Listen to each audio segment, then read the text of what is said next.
this one. We said, you need to make sure Abed doesn't have a good game, but now we're seeing pretty much everyone on this lineup pop it off, Sin.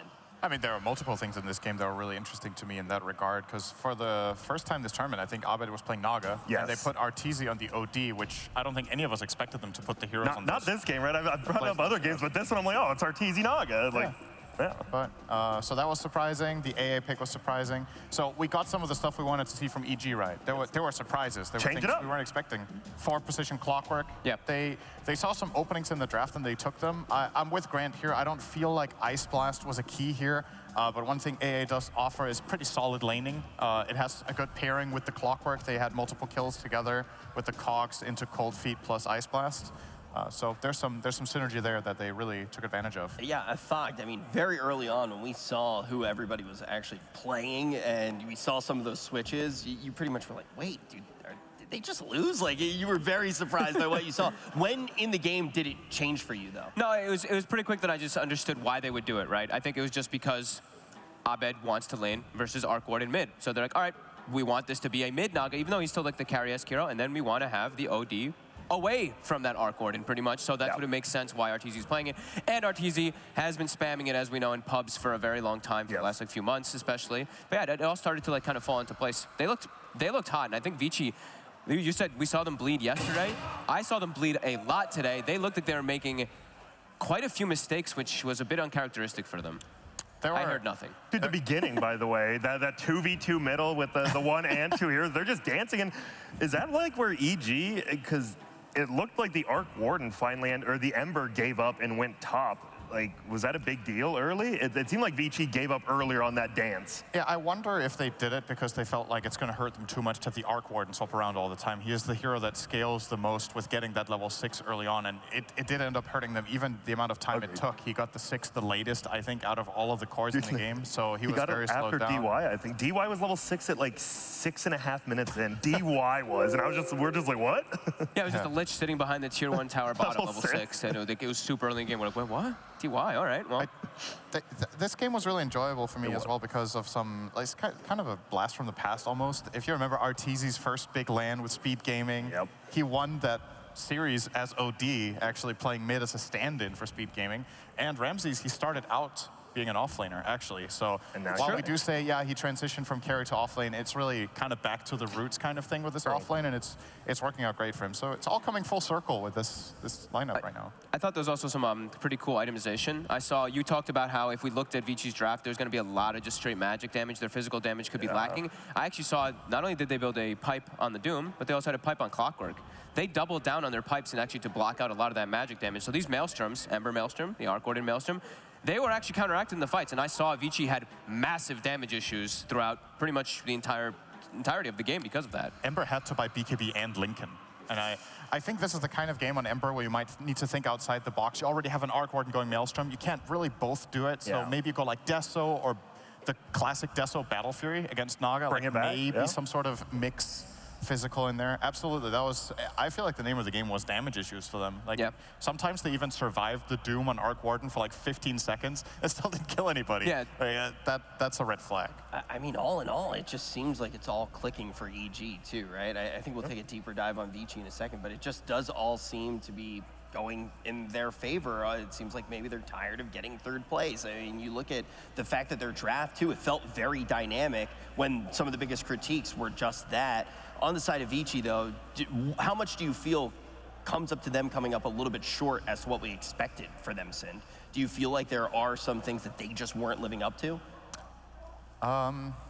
I mean, they haven't really looked like the same team, including against the Secret Series. I don't know if it's mental, if they're breaking themselves a little bit. Overthinking? Overthinking, perhaps. It's like a little bit of the confidence seems to be gone with like going in, drafting lineups, we take the fight, we go on you. This game, they completely ignore the puck, which has been like one of their bread and butter heroes on Ori. They didn't play it because they lost the game with it against Secret. I'm a little bit concerned that they're, letting one loss get to them a bit too much and getting too crazy, maybe. Yeah, they had some like limited amounts of team fight in this game, especially too. I felt so I felt like they were actually trying to force some engagements that were really weird. Like PYW had a pretty solid, I would say, like first 15 minutes. Agreed. He was killing it. You know, he got the blink dagger, but then afterwards, when he got the blink, it really just seemed like he was jumping in, and a lot of times I saw him jump in, and it would be like, oh God, they just popped BKB, and his team just got forced to jump with him, and he got his team wiped a few of the times. So a lot of weird mistakes coming out from Vici. I'm curious, because like we saw that in the Seeger game, right? Like the Storm didn't have a late orc in that game, but he still didn't get much done. It felt like they just aren't team fighting or looking for team fights when maybe they should be in both these series. Yeah, and that is the opposite of what we were hearing from other squads just a few days ago. So it almost seems like, you know, Sin said it countless times, that we see Vici bleed, and it seems like since we've seen that, it almost looks like they're bleeding out. And on top of that, that allows EG to start to pick things up. And the question is, if they're going to be able to take this series, come in hot, and then potentially be able to take down Secret. It seemed like a very difficult task. I think by the end of the day, though, yesterday, we had shifted a little bit, especially after what we saw at the end of the day, and saying EG might be able to take down Vici, when at the beginning of the tournament, I don't think we were as much thinking that that was really a possibility. Honestly, I still thought Vici was heavily favored going into this, and we needed to see the first game, right? We need to see EG had to make the adjustments. Vici just beat him 2-0 very convincingly. EG had to make the adjustments. They did. Now it's time for RTK to do it. Well, I think it still comes back to what Sin said, though, right? I think coming into the series, yeah, Vici was still heavily favored,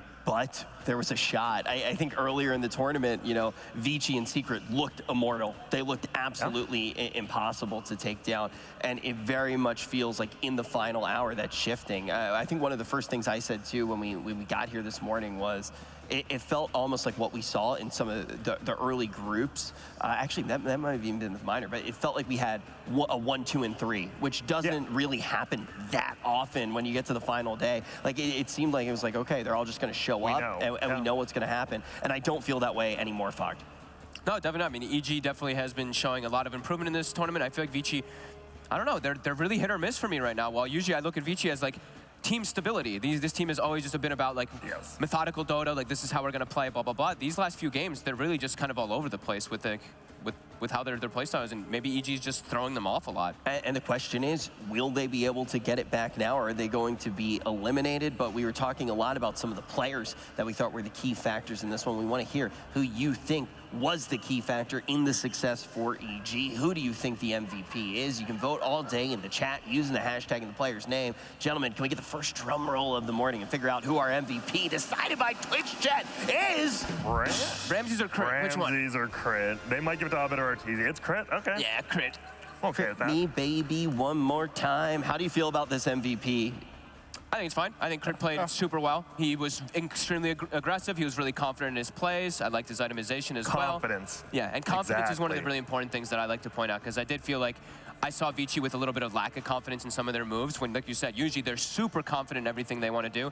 Crit just went in a lot of the times. No surprise, chat, right? Yet again, everybody in chat, give yourself a clap, a round of applause, and when you're done, patting yourself on the back, we're going to return with the next game of the series.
right in and take a peek. Last time, I think there were plenty of surprises. The question is, are we going to see them yet again? And we're taking our first look right now at these early bans. Anything jumping off the page to you, Fogg? I mean, they banned OD. And where's the IO ban? Yeah, where's Not IO here ban? yet. And EG, I think you're right. You have to. Oof. And then Wyvern's also up too, which is another big hero that has been coming up inside of the pool.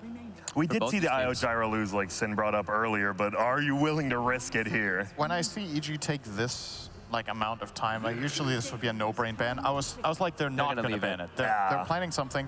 OD is banned out. They don't want to give away the Omni. It's their OD or their Omni counter is this OD that's banned. So they're going to give away the IO, just dare Vici to take it, and then go AA +1. More Or than Wyvern. likely. Or Wyvern plus Or one. Wyvern That's the plus other one that we've seen. one or the other. Yeah. And Vici, for the first time this tournament, it seems like they're like discussing, should we pick IO? You know, that's also a sign of a team that's a little bit. Uh-oh. You know, that's something called. Okay, they're like, you know what? I feel like you have We to. can't discuss You can't this. give, and you Yeah. can't give IO gyro on the other side. It's tough. Stick to the script. So yeah, Wyvern or AA. It's one of the two, whichever One of the they two, want. 100%. And then there's Tree available too, if they do want to go down that angle, which True. is also super good. Yep. There you go. The Wyvern against the IO. Lately, I actually think I've been liking the Wyvern. I mean, like from what I saw, like Secret was doing it a bunch, so it just seemed to fit. And oh, okay. Wow. Double This was- down on team fight. Secret picked both of these heroes yesterday against IO as well, in different order, but Magnus was the third pick of that draft. Yeah. Mag is one of the cores that deals pretty well with IO just because of his ability to catch IO and the core in RP, because they're They have to be together. Yeah, they have to be together. Like, you can play around it as IO if you're like super clutch all the time, but if you slip up for just a second, you get RP'd with your carry and the fight is a mess. Yeah, and I think And it- you can actually combo these heroes properly, because you know you can curse. A lot of damage is going to come out. Then you can just walk up and RP. Even if you overlap a little bit, who cares? Like, you're Yep. catching two of the cores in a double BKB piercing disable, which that's another thing is both these heroes do provide you, which is super strong. I love this CG opener. Yeah, and I think the Magnus, I believe it's going to be Arteezy playing, but Ramses has played it a little bit as well. And they're the only one in the offlane who has really. Vici Still. taking time again. Should we pick Gyra this time? You do, right? Yeah. It's Have we seen an IO without a gyro at this tournament? I know we've seen it before, but at this tournament, I don't think We so. saw we an did. IOOD, I think. I in the believe you're group right. There was one stage. game. I don't know, that gyro, just IO gyro, you always have your win condition, which is nice. It also works like Wyvern sure is good versus it, but at the same time, Gyro, he does a lot of damage to it. And wow, they bump versus up the Winter Rubik. Wyvern and Magnus, I guess it was definitely getting banned that time. It's always fascinating to see how teams react to losing. Like, Yeah. for some teams, it's like, you know, whatever, we messed up. We'll play again. We'll play better.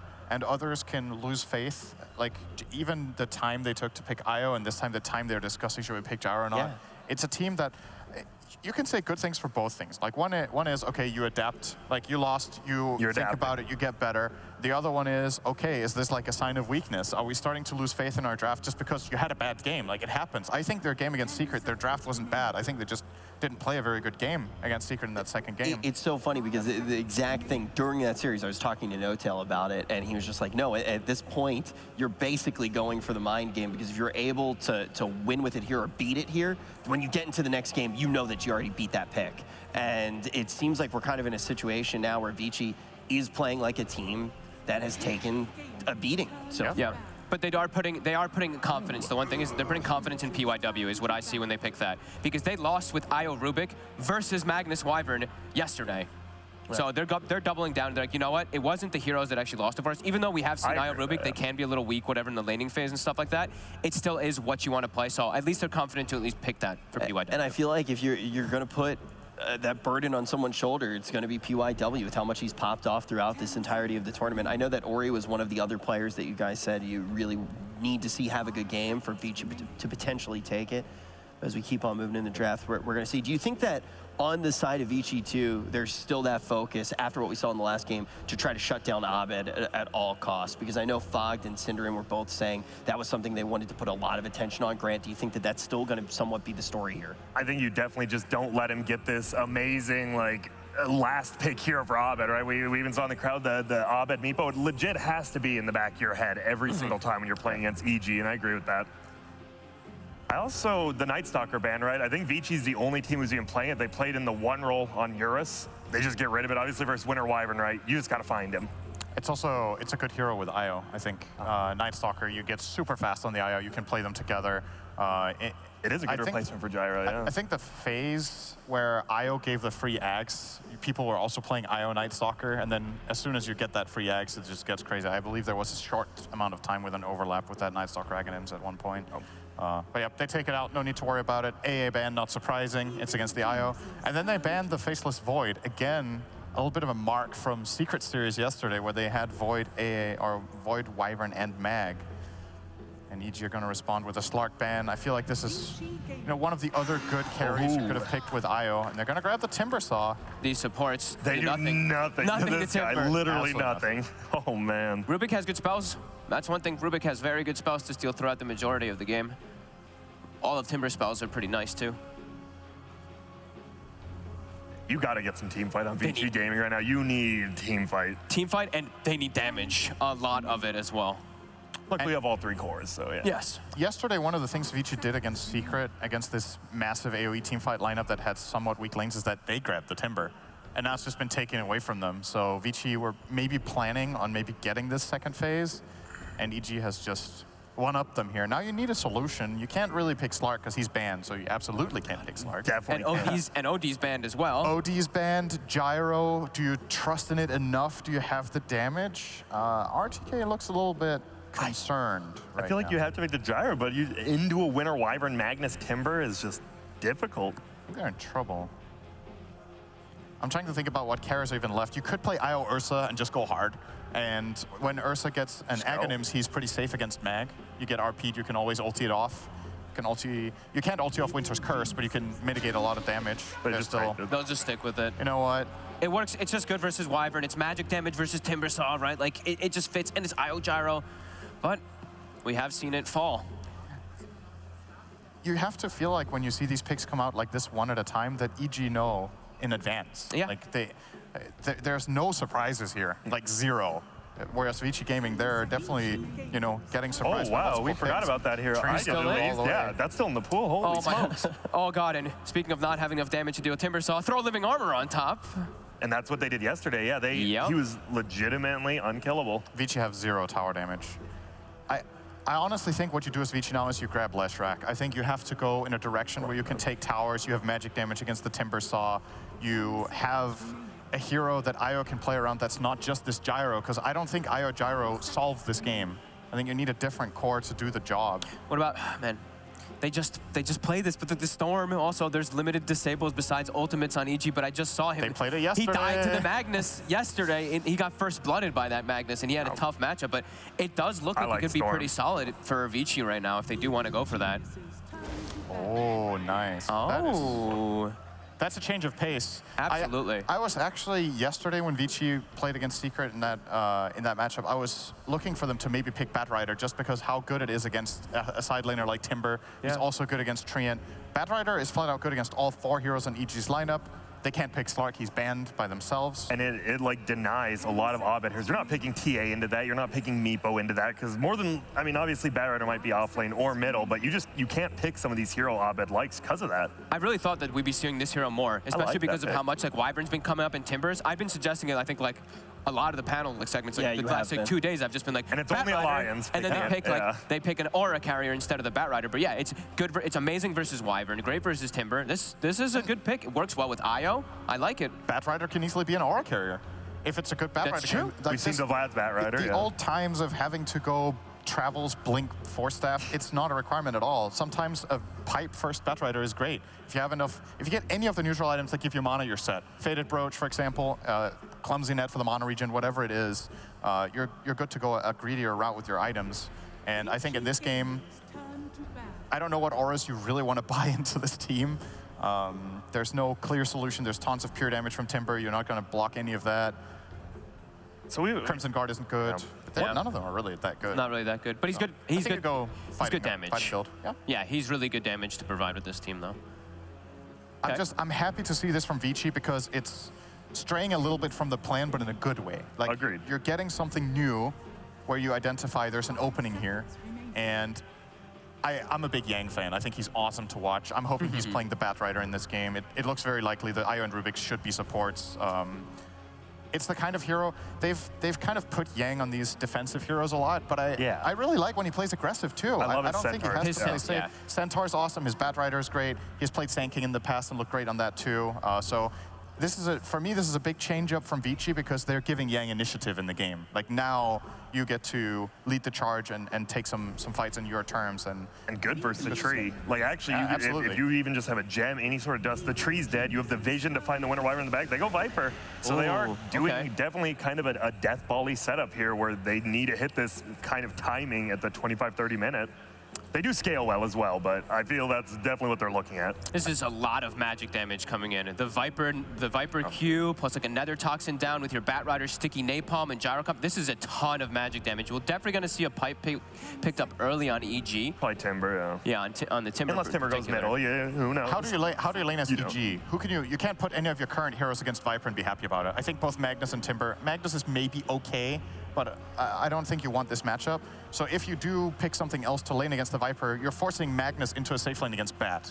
That's not good. And Timber is not good against him either. So you need to find this just wonderful pick that kind of solves all your problems. Whoa! That might be it. Whoa, there's the cheese. Well, that's what lane versus Viper. All right. But you do have the Magnus versus the Bat Rider, though. But that is a pretty strong Brood pick, if I say so myself. It kind of like weird. They don't really have a tie. The Brood kind of, I don't actually like it that much. I don't know. I like Vici's draft a lot more. I think they just can group up behind this Viper, and it's going to be pretty damn easy for him. I don't know. This game's about you like the Brood?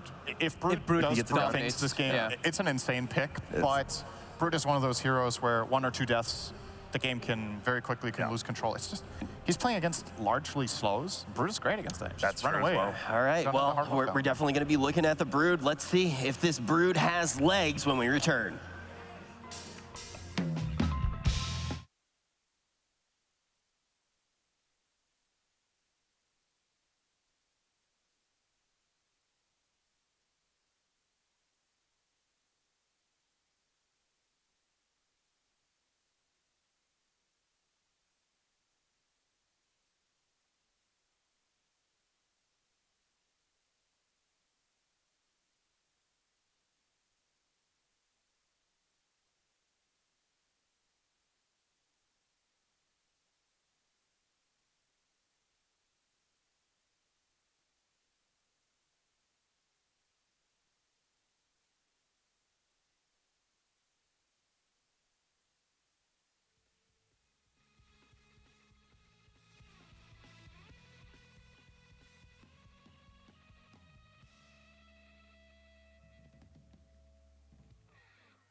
This is the 5th series that Evil Geniuses and Vici Gaming have played against each other this series, with a total game score of 7-3 to the favor of Vici Gaming before today. But right now, Evil Geniuses are leading 1 game up in this best of 3, and they have just last picked a Brood Mother against Vici Gaming, Lizard. They just last picked a Brood.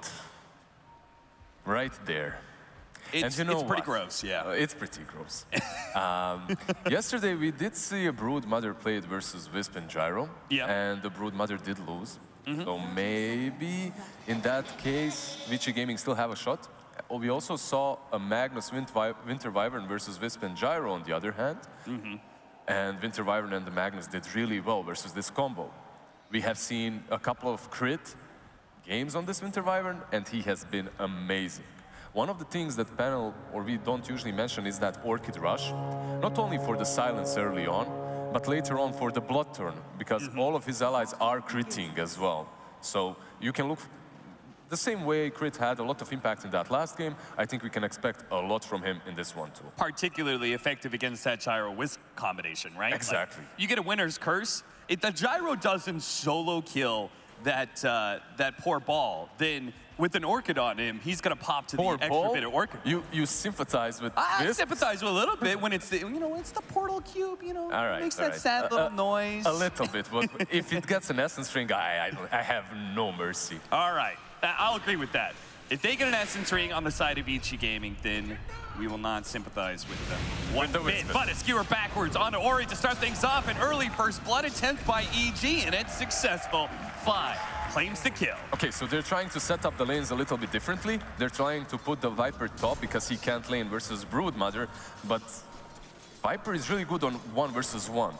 If you put him in a tri-lane versus a Treant and Winter Wyvern, they will destroy you. Yeah, I can't imagine that's going to be real good, especially, you know, like 3-4 minutes from now when the Viper's looking in like level 3, really ineffective against 3 heroes. That's going to be a bit hard for Vici Gaming. We'll see how they solve that. They do have a 1v1 at the bottom lane, the Bat Rider versus the Timbersaw, one of the few heroes that can successfully beat a Timber. I think that's a much better lane for them. I think the Bat Rider should do fine.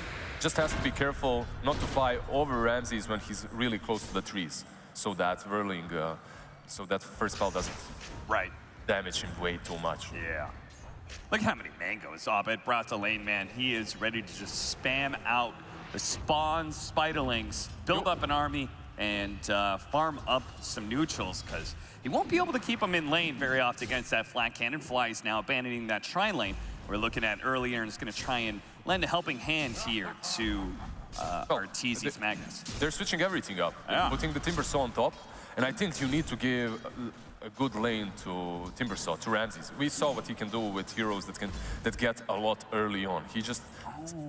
Is that why when Viper died, I saw him running up the lane? So are they going to try and... Are they just going to TP swap as well? Not this again. Yeah, Not this again. Can we just have normal lanes for once? They had TP available for both their cores, but apparently they're okay with this. I mean, the Bat Rider should beat the Magnus as well, right? Yeah, he should be fine on that lane too. Obviously you have Skewer, but it's not super effective versus Bat Rider early on. He'll still be able to catch you up if he gets a lot of sticky napalm charges. Yeah.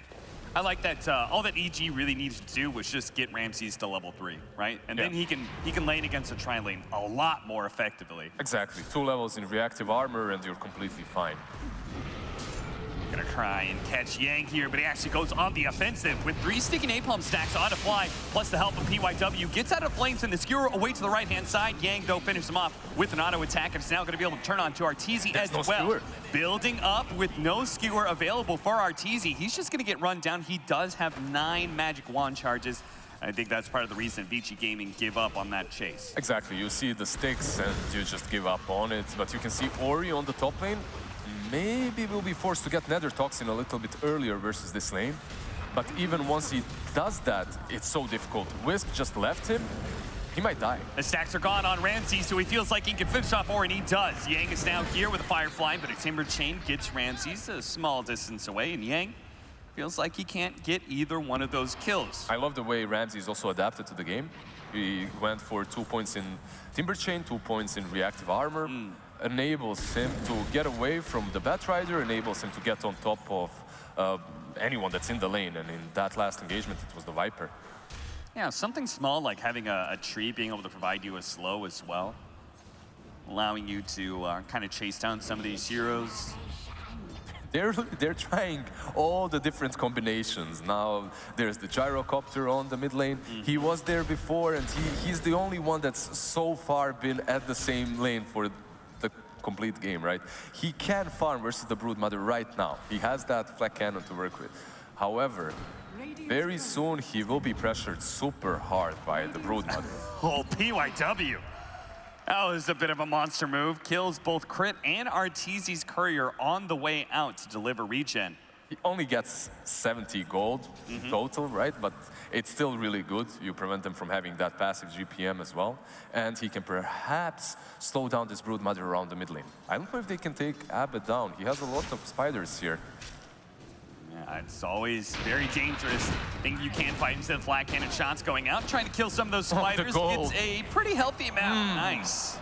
Eurus, 68 and 10. What a god. Of course, most of those being spiders. Yeah, he has 70 CS, minute 5, but most of those are 3 and 9 gold, so you aren't really getting a whole lot out of it. Still, you are slowing down the Broodmother. Maybe 3 shouldn't be rotating around that mid lane. When you play the Broodmother right now, just give her the space. Let her farm, let her get those first 2 items, and after that you can make these rotations.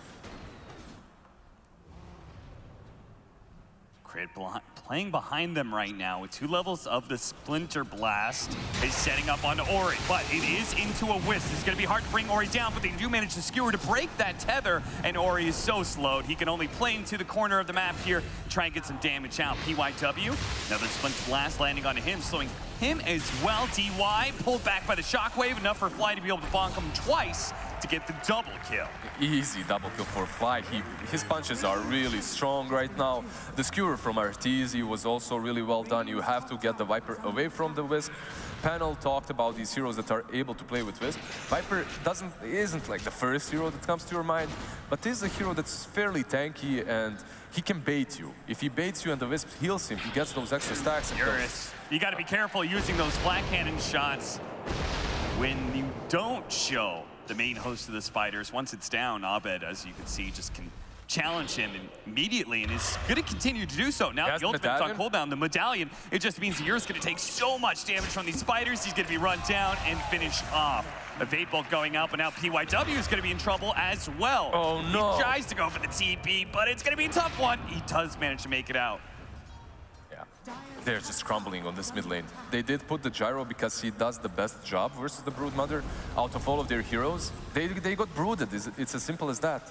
But even the Gyrocopter doesn't do great once those items are there. You could see he baited out the ulti from the Gyro, and then he caught him with a couple of extra webs. With that medallion, he can definitely take down Eurus. And you can't itemize. There's no item that can help you right now. We don't have the poor man's shields that we had before. We don't even have stout shields.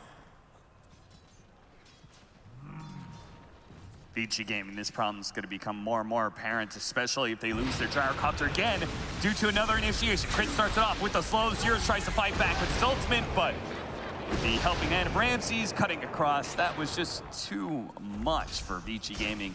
Even though he did die twice, if you look at the net worth, he's still second. He's still above Brood by quite, like, what 300 gold? So yeah, he's still in a pretty good spot, considering Broodmother is also farming the jungle, farming the lane, and farming the Gyrocopter.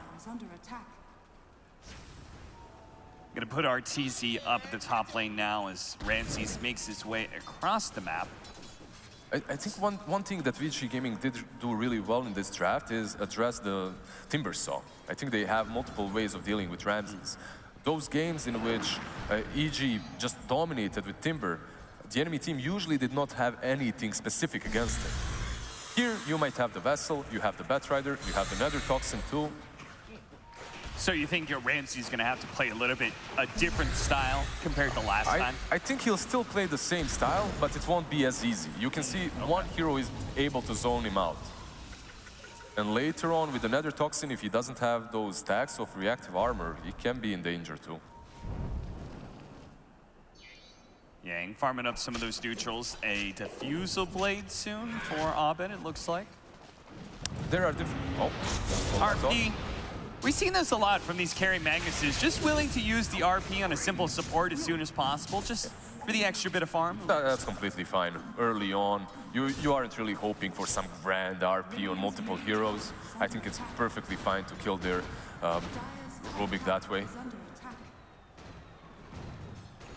Mango Tree placed out to give them a bit of high ground vision, maybe a little bit of warning about these ganks that have been trending towards the mid lane. A really good spot to put that Mango Tree as well, as you have the Wisp Gyro. Usually they want to farm this area of the map, and it will give them the necessary vision so they don't get ganked. However, I don't feel like EG is really going to gank a lot this game.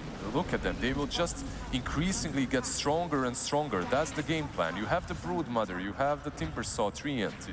You don't have these extra great pick-off heroes, specialists. But eventually, you just become too big to deal with. What VG Gaming are going to have to do here especially is make sure they can keep this Treant Protector from pushing in this tower. We've seen EG stall out games really effectively with this Treant Protector. And the Timber, right? And Put the Timber in front, the Treant is behind, healing either the Timber or the tower, whichever is being in problems. Arteezy, what's he going for? Bracer, probably into that Echo Saber, the normal standard build that gives you 3000 HP, minute 13, it's ridiculous. Magnus, I'm surprised we haven't seen more of him in the last couple of days, but he's still picked and banned quite a lot. Yeah, I'm a big fan of the safe lane Magnus. This Treant Protector, though. There's so many heroes from Vici Gaming here, but they weren't able to commit to that tower push. Yep, they just get repelled by the two big boys, Tree and the Timber. They're happy to go back and farm. I think they have to, because in the back of their head, they do understand that this Broodmother is getting a lot. And if you're trying to take down towers versus Treant, it most likely won't work, so it's much better to do this. Just go back, farm, get your own items. Don't try to pressure them too much. These two teams are playing a very similar game again strategically, just like in that first match. They match up very well, and that's why we did see Vici Gaming before win versus them, and now they're one game down.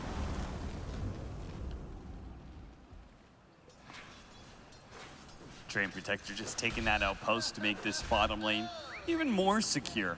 You could see all the safe lane vision they like to place as well. Whenever they have a Treant Protector, being able to read these movements, set up for them. Fly is really good at doing that. If he's playing some different style of a position 5, he sometimes goes and feeds just to give info or more. Oh, that is a winner's curse on top of Lasso. Arteezy still has the RP as well as the Skewer. Is going to try and get away. The Flame Break actually bumps him a little bit, stalling up that Skewer. He tries to throw the RP out now, but he just knows he's certainly dead. Ramses, meanwhile, in the mid lane, is able to kill Ori, but Crit's going to be chased down here by Eurus as they cancel the relocate back. Well, this was happening on the top lane. At the same time, the Broodmother and Ramses collapse on top of that Viper. They take him down and they take down the tier 1. So perhaps this is a little bit better for EG strategically, but getting those 2 kills on the top lane, the Magnus and the Winter Wyvern, was also really good for Vici Gaming. You think that it's a little bit better for EG because, like, Broodmother, the impact he has when you take obviously, towers? Broodmother and taking this control. When you take down the mid-tier 1 as a Broodmother team, you gain access to both sides of their jungle, and then you can make more aggressive movements. I don't think they're necessarily going to relocate, replace the Broodmother and make her go into the dire jungle right now. Right. They won't replace their strategy in that way, but soon enough, they will think about it, definitely. On the top lane as well, the reason why Magnus died there is because of the Rubik TPing. He couldn't RP the Batrider. If he RPs, then the RP is stolen, he still dies. Arteezy is going to be able to take this safe lane tower himself. Vici Gaming are trying to do the same at bottom, but first they have to get this Treant Protector the hell out of the lane. Batrider, usually a pretty good hero for finding him, but couldn't catch up there. They have the curse, but he's really could be caught the Timber Chain through. They do have the chakra to be able to slow down Yang just enough. The Splinter Blast comes through, and Ramses claims a kill. Eurus and PYW are still in the area, but it feels like they just cannot fight. He tried to go in with the gyrocopter to stop them from killing the bat with that rocket. He thought that Winter Wyvern is going to use that curse, but Ramses was completely fine alone. He's just waving at them. This is literally, he's mocking every single team he's playing against. And it's so strategical. The way he's positioning, I told you before, it's been so on point. We talked off the game as well about this. Yeah, I think that's, it's funny hearing No-Tail in the green room watching the games yesterday. He's like, tip him, tip him. Like, why won't you use that if it's an option? Why won't you try and get that little bit of an edge? And Ramses really is the only one who really does it on EG. I guess Abed likes to spam the hero lines. Yeah, you know, it's a trap, it's a trap. But I feel like it's a lot of time it's for his own sake when he's having a rough game. Ramses, he got bounced backward by the Flame Break into the lasso. Great hit by Yang. Oh, the Winter's Curse. That's not enough to save Ramses, though. Eurus is able to get that kill, and now the missile actually shifts over onto the Winter Wyvern. They have to relocate onto the other side of the cliff, and so Crit is certainly going to be caught here. But right to the spiders. So Yang, he does manage to get that kill on Crit for sure, but poor PYW got eaten alive. Yep, sadly for PYW, he was caught in the Brood's webs, and he just dies easily there. But they do take down the Timbersaw and the Wyvern. I think that's much, much more important for Vici Gaming. Stopping Ramses from mocking them the way he did before. They were like, come here, you little shit. Yeah, I mean, talk about being a little shit. Fly. He's been so obnoxious in this bottom lane. He's going to try and go for a TP out, but the missile's going to be there. Good bounce by Yang into the missile just to make sure it does land before the TP completes. They've killed the Dream Protector. Let's take that damn tower. And the Timbersaw is dead. So they broke them, but they need to continue doing this. You need to set the tempo of the game, and you need to not allow the Timbersaw and the Treant to gain that defensive posture again, because if that happens, you're going to find yourself just farming and being delayed once again. It doesn't necessarily have to mean that it's super bad for them. You do have the Wisp Gyro after all. Yeah, they're both looking towards a heavy mid-game timing. We've got Abed, RTZ, and Eurus all building into BKBs at this point. We haven't actually checked in on Viper anytime lately. What's he got? Dragonlance. That's Dragonlance. He's able to keep his distance with this a little bit, beefs him up a little bit too. Essence Ring. Essence Ring Wisp. Yep, they got it. All right, well, no sympathy points to Vici Gaming if you lose here. You got the OP item on the Wisp. Essence Ring plus mech, that's approximately 1 billion health for the Gyrocopter. 1 billion health and 1 billion range of the Rubik too. He got the Keen Optic and he built the Aether Lance. They got really, really good neutral items in the second match. Yeah, they certainly did. The extra 45 damage for the IO. He's feeling himself on that, I guess. We have the talent where you attack every single time with the Growbow. That's a good Growbow as well for Viper or the Gyrocopter. Yeah. It's pretty good on both of them. If they give it to Gyro, obviously, it's decent on both. Yeah. Pipe complete for Ramses. That'll help deal with a lot of that magic damage. He's going for some right-click damage mitigation as well, and yeah. RTZ switched it up into the Blink Dagger rather than straight to the BKB he queued up. So it looks like he wants to try and catch Vici Gaming now. But Vici Gaming, they just hit a spike that they think is pretty good themselves. RTZ just understands his place right now in this team, in this game. He needs to be the one that gets this Blink Dagger and gets these initiations, and then the Brood Mother comes from sidelines with that BKB and deals the necessary damage that is. I mean, they can pretty much, if he manages to do the right RP, catching the IO with the Gyrocopter, if Ramses is nearby, they're pretty much going to one-shot that IO. As long as you don't let him use the Essence Ring and the mech. You're going to need a quick Whirling Death, Chakram, Timber Chain through, bursting down that IO, because if you don't do it during that RP timing, then the whole team fight can turn against you. Abed could be in problems here. This is a really, really good rotation at the right time. You have the BKB on Gyro.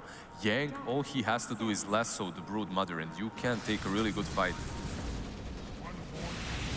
They aren't really willing. He's doing a really good thing here with the spiders. He sends them in. Basically, at this level, you understand what they're trying to do and what their timings are, and you're trying to play around it. He sends the spiderlings because he senses that they are smoked up. Sends it around that area that they would be trying to wrap through with a smoke gank into that mid lane.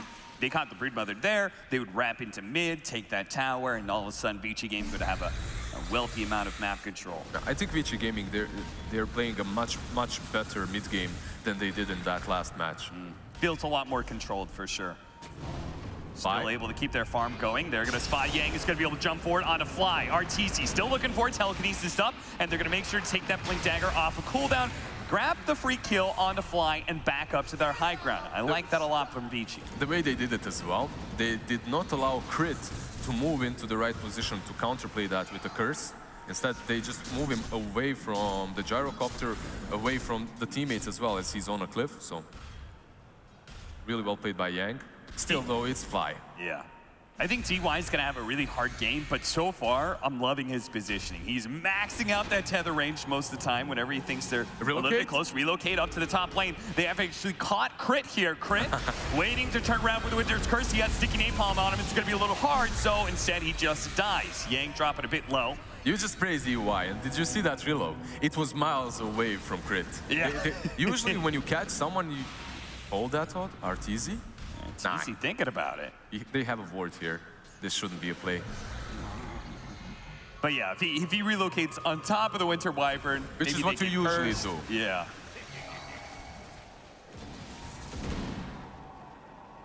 Aghanim Scepter for Eurus is the next item with the Maelstrom build. Really great answer to the Broodmother. Later on, the Satanic is good answer to that RP initiation as well. PYW puts himself on the high ground there with the Arctic Burn and does manage to slow down the Stream Protector enough to be able to grab him, pulls him over to Ori, and Ori will help him get the kill. Yeah, that Arctic Burn stolen earlier really helps him there, makes him able to catch on, to fly over the cliffs. They didn't have reload, but Ori was quick enough to respond to it. So in your opinion, which team should be trying to make the moves right now? Because it feels like VG Gaming have been okay with farming. But they've been the ones making moves too. So far, it's them, because they did not have BKB on the Broodmother. Now that they do have it, you see the smoke up instantly from EG. All right, the power spike is there. They do have these spiders revealing. Okay, not enough to take down that ward, but they know Yang's around. Okay. Smoke's gonna break. All right, Tick Burn not gonna land. Does manage to blink away. VG Gaming full retreat to their high ground, but Arteezy still pursuing. He is quite far away from the rest of his team, so he decides not to pursue any farther, but I think Imp's Claw is really good on him with that Echo Saber, but it still doesn't make him strong enough to take down Wisp and Gyro. There is no way. He needs more. He needs more assistance. His farm's slowing down a little bit just because he's looking for these fights so often, but isn't actually connecting anyone. I think it's something that EG have been doing for a few days now. They just sack Arteezy completely. He's the one that's always up front, always trying to make moves. You could see it yesterday in that Void game as well. He would, the moment he had Chrono, he rotates on the enemy safe lane, tries to use it. Still though, when Arteezy is able to focus on farming, Magnus is matched by very few carries in the game, the speed at which he's able to farm neutrals, and he is closing in on that BKB. So is Eurus on the Aghanim Scepter. Eurus top of the net worth chart right now. I think maybe the BKB is a bigger power spike in this game, especially for EG. You will have BKB Brood, BKB Magnus, both empowered, hitting you. It should be good timing for them, but I expected a little bit more from this Brood early on, because he did stomp that lane quite heavily. I take that back, Gyro did farm a lot, but they did kill him quite a few times, and they took that tier 1 quite early on. I expected maybe for them to have some more offensive posture, aggressive, but they didn't really go into the dire jungle at all. It's been mostly VG Gaming making moves. I agree with you. It feels like Abed is a lot more focused on hitting his later game timings, where he turns into that right-click machine. Maybe with the Aghanim Scepter, he'll try and do that a little bit more aggressively. He is closing in on that. I honestly don't think that scales too well versus the Gyrocopter. I think he's the stronger one overall. I think maybe they got too used to this role of Abed just farming and waiting his timings. Maybe he should have been a bit more active on the Broodmother. But versus Yang's Batrider, it's really difficult to do that. They can always fly over the trees, find you, lasso you, and finish you off. Talking about active timings here, Fly. He's going to try and get a bit more active. We've seen him just doesn't really like the Meteor Hammer build that we've seen from some of the 4-position Treant Protectors. He likes the Aura items, or in this case, Blink. Nice initiation with the Blink. He went for the Blink a couple of games before on Treant as well. He really likes that. The way he breaks up the fights is really good too. Just going to wait for a BKB to be used, like on that Gyrocopter. See if he can counter it with his ultimate. Jump forward, crit is going to find DY here. A fresh tether is up, and he's going to be able to latch himself onto the Rubik in the back line. Arteezy? Arteezy thought he was getting a little bit close there, but got hit by a few orbs there from the Wisp. Unable to blink forward. Eurus going to be challenged. Pushed away. Neither team blowing a big cooldown here.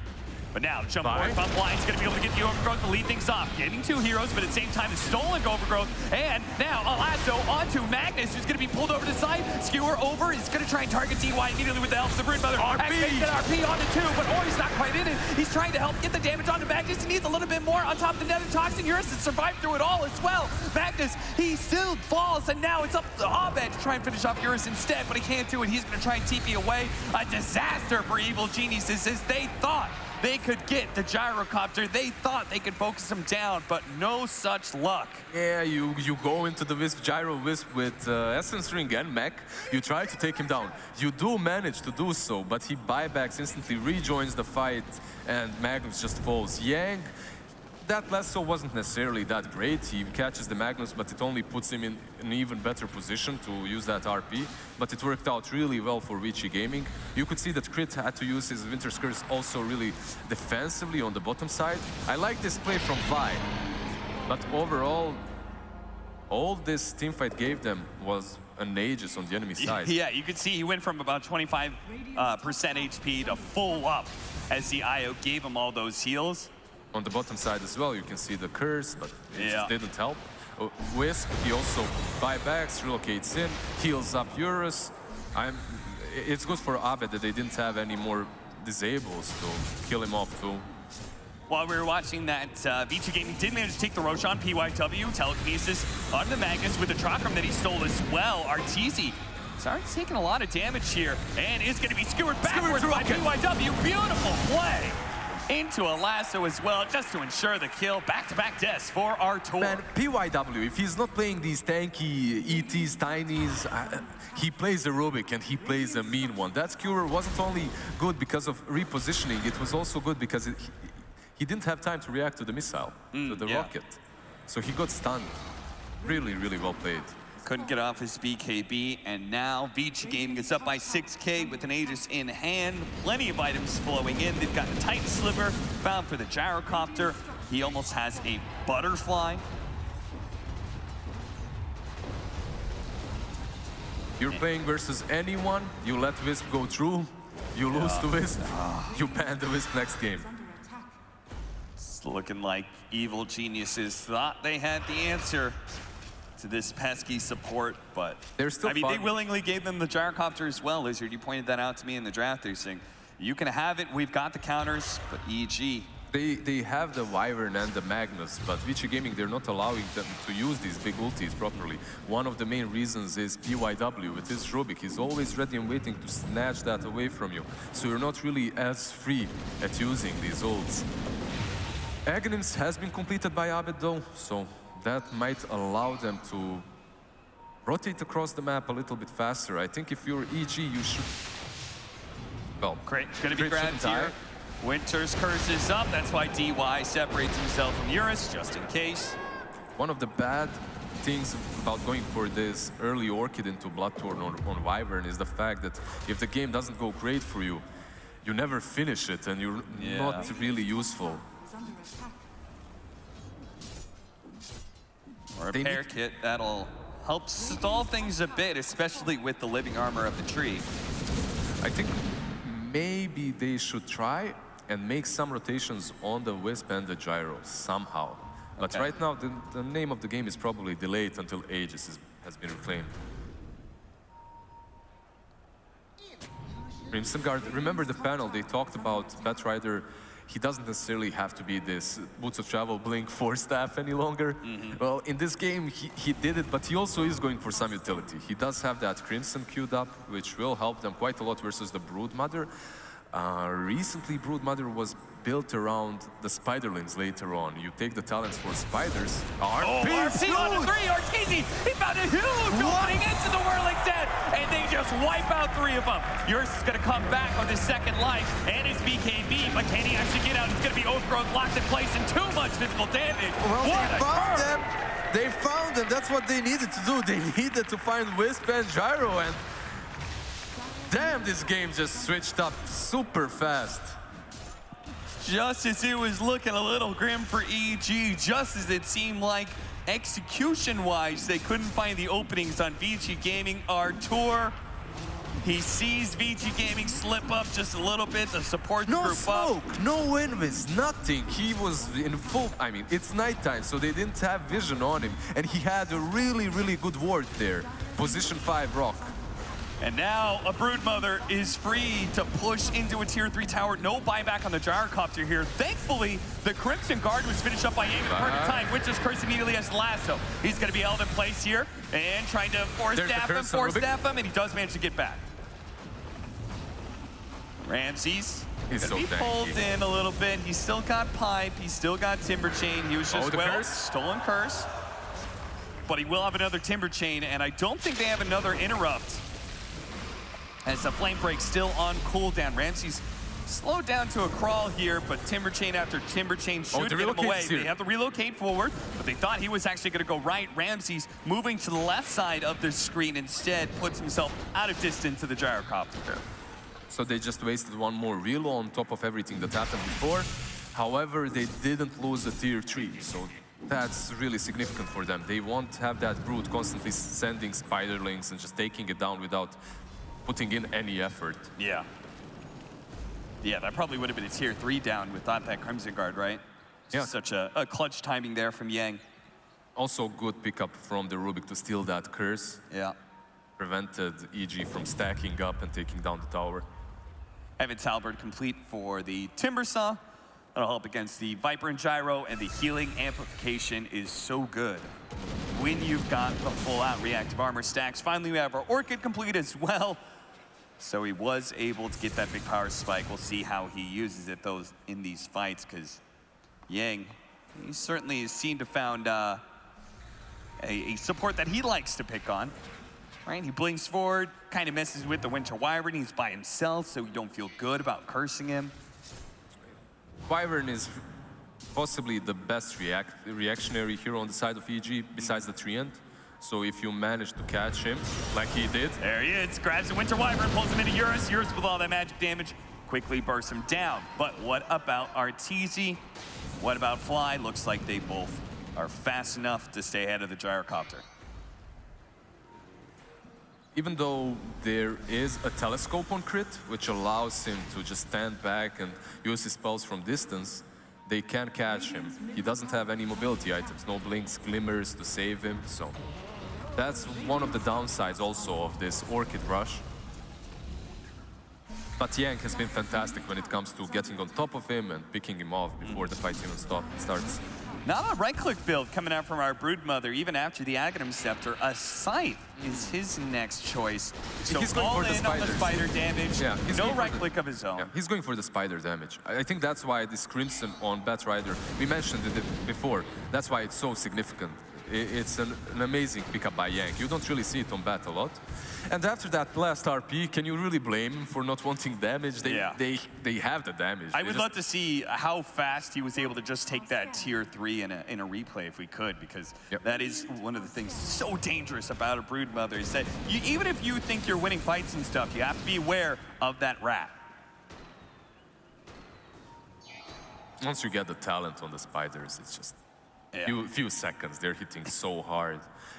I feel bad for PY. Actually, I don't. He has a ghost. He's fine. He should be fine. Yeah. Telescope. You look at these items. He had Keen Optic first. Now he got the telescope as well. I mean, they're getting really, really good neutrals. Aetherland's telescope. Rubik, it's the best stuff that you can get. Yeah, with a Blink Dagger and still that stolen Winter Wyvern's curse.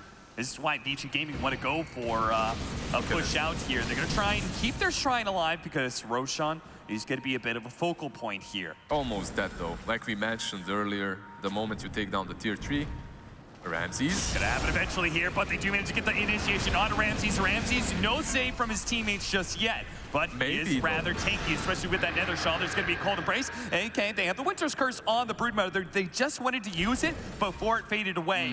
PYW, I think he was hoping on Spiderlings. He was hoping on the Spiderling damage, but Abed, he just didn't have any around him, luckily for him. Because those Spiderlings destroy the Broodmother. Extra attack speed and the talent, you would just die. There's plenty of reasons to keep the Spiderlings away from himself against that flat cannon, but that's one more good reason to do so. Abed's micro is going to have to be really on point this game. As long as he has Curse on Rubik, we shouldn't see that happen way too often though. Crit isn't really the kind of a player that gives away good spells. Scythe is about to be complete for the Broodmother. Meanwhile, don't really have the biggest power spikes. Eurus just completing his butterfly. Satanic's going to be up next for him, so he can just kind of plant himself on that front line. EG. There you go. Site is completed. Instant smoke. Ramsey's just kind of showing himself on the front lines, and the rest of the team is going to try and find an entrance into this high ground. They're going to be able to, with the Spider Link, spot the two of them together. Can they actually bring down the IO in time? They do. The Skewer down into low ground as well. Eurus is going to be stuck. Bank EV activated. They do have the IO coming back in. Tethers up. Heals. Look at that. Eurus back to full health. York throws going out. Stolen by the Rubik. Is going to be able to keep these heroes in place, but a Winter's Curse intercepts. He does manage to get off the Ghost Scepter, though, so he's not taking too much damage and relocates them out of there. But Yang, he found his initiation onto the Brute Metal. Looks like Ori's able to do enough damage. Timber chaining on through everybody, but the Cold Embrace onto Arteezy left him stuck, and Yang plants himself right in front of the charging Rhinoceros and brings him down. EG losing 3, Vici Gaming just a buyback for them. What a team fight, man. EG, it looked so great for them, the way they set that up. The fact that they set the Spiderlings in to give them vision so that they can RP properly. And they were sending the Spiders all the time there. So VG, they got caught off guard there with the RP. They still managed to kill the Wisp though, but at what cost? They suffer heavily. And what's even worse for them, Roshan is up. That is twice now that Evil Geniuses have lost a significant team fight off of DY having a buyback here. First was at that mid-tier 2, and here on the river you could see Eurus, once he pops at BKB, the full heal comes out from DY. That looked so great. They use their spells really well, but it's just Wisp with Essence Ring. And this wasn't really the greatest because Gyro wasn't attacking him. Yeah, I think he got off the Ghost Scepter in time on the IO. Very unfortunate for EG, but it's Wisp right now. It's the way this hero works, and they counted on it. They counted on that buyback from the Wisp, and now not only does he have the Essence Ring and the mech, he also has a cheese to work with. You saw Ori put out some serious damage, even though they brought Eurus out of that fight with a relocate. Ori is a significant factor as well. He ripped through that Brute Mother and did a lot of damage to the Timber Saw in that situation, I thought, all right, this might not go too poorly for EG because he relocated the Gyro out. I thought maybe that could have been a wrong decision, but it obviously wasn't because Ori is a beast of his own kind. Still an overgrowth as well from PYW, significant factor. And now Vici Gaming up by 11K, having Aegis and Cheese. I'm presuming the Cheese is on the DYIO. Sure enough, there it is. If you're EG right now, you must be feeling so demoralized after the heals from Wisp. Even after you take him down, he still just changes the concept of this game completely. I like they give the Titan Sliver to DY for the status resistance, you know, so if he can wake up a little bit faster off the RP and activate his cheese before he goes down, that'll be a huge turnaround. Arteezy. They have the repair kit, and they do have the Treant Protector, so taking down this tier 3 will be significantly harder than before. And that's probably why Arteezy isn't around, right? He's saying, like, team, you just hold for a while. They're not I'm going to try, but Vici Gaming, they're going to commit here, almost finishing off the tier 3, and they do. Thanks in part to that double damage. EG don't want to fight into that DD, so they're trying to assault the mid lane, force Vici Gaming back. The melee racks, it may just die here. The Spiders to flame break backwards. A little bit more damage to the Spiders, but it's not going to happen. It's fresh round. Fresh round. The Faithful slowing them down, though, and they can't actually get it. The melee racks will have the chance to repair. Yeah, PYW also has Splinter Blast, one of the best things to have at the moment versus the Brood Mother, and the Fate Bolt is really, really good versus Brood Mother, so. Now they've got Chivos and the Bat Rider, so more AoE damage. Maybe if he went for the range Raxes, if he didn't greed out, he'd definitely get them. Yeah. But he went for the melee and sometimes greed does not pay. Abed. This item might be really good for them. They're going for the nullifier. So with that nullifier, you will be able to just stop Wisp from using any of his items. The Essence Ring, the mech, but you still need to find him. You need to get on top of him. Are there any Lotus Orbs on the side of Vici Gaming? Is there anything that they can do to help against that? They don't have Lotus Orbs, no. It's only on Ramsey so far in this game, I believe. Yeah, so that would be just a clean way. You get the right RP, 100%. Even if DY survives through the RP, you can't activate his items. They'll die pretty fast. Eurus, though. That is a bigger problem. Aeon Disc for DY soon. That's really significant, too. You can see that EG, maybe they're setting up a fight around this top outpost. They do have decent vision here, but let's see if they actually... Nah, Ramsey's... He has travels. So he can TP back in. So Lizard, what can EG do a little bit better in these team fights? You can't just ask RTZ to get 3-4-man RPs all the time. You need right? to. You need to ask him to do that. It's entirely on him? It's not. It's definitely not entirely on him. You need him to RP the Wisp and the Gyro because they're always stuck together. Right. If that happens, you need to follow up with the Broodmother and nullify the Wisp. Okay. I don't see any other way that they kill him. There is also Winter's Curse possible. So maybe the Bloodthorn later on from Winter Wyvern, if you manage to Winter's Curse the Wisp and Bloodthorn him, perhaps the Gyro will be like enough to take him down. Right. But the game plan is so much easier for VG Gaming. Put Gyro up front. Viper also has an amazing range right now and just hit from distance, Timeless Relic on Rubik. He's getting the best neutral items possible for this hero. So is Telekinesis going to last a little bit longer? Any spells that he steals that slows or stun lasting longer as well? Meanwhile, Illusionist Cape, probably a little disappointing to RTZ. But he's going to try and make the best use of that illusion. Maybe you can bait out something, perhaps. That's literally the best thing that you get from it. Maybe you can bait out Yang. Probably not going to happen. He won't just use that lasso, but there you go. They get it. They're a little bit separated right now. They're going to try and go onto Eurus, pull him back with a shockwave. Meanwhile, Ramsey's trying to identify D-Way. The Aeon Disc has gone out, and the Aegis has expired. The other side onto Eurus. Winter's Curse landing onto D-Y. They're going to try and focus him down, surrounding him real quickly. Tethers over the side. He still has that cheese, as well as the Essence Ring. They're just not doing enough damage fast enough. They're trying to skewer and break, and once again, he tries to go off the RP. BKB activated instead, holding on to that RP. D-Y is still alive through all this one. Meanwhile, Ori's doing the damage. Finally, he dies, but for Eurus, he's still quite healthy. He's turning into the damage onto Magnus. Ramsey gonna fall as well. Evil geniuses are just getting wiped in the face of two heroes. That's just, there's the 3 buyback.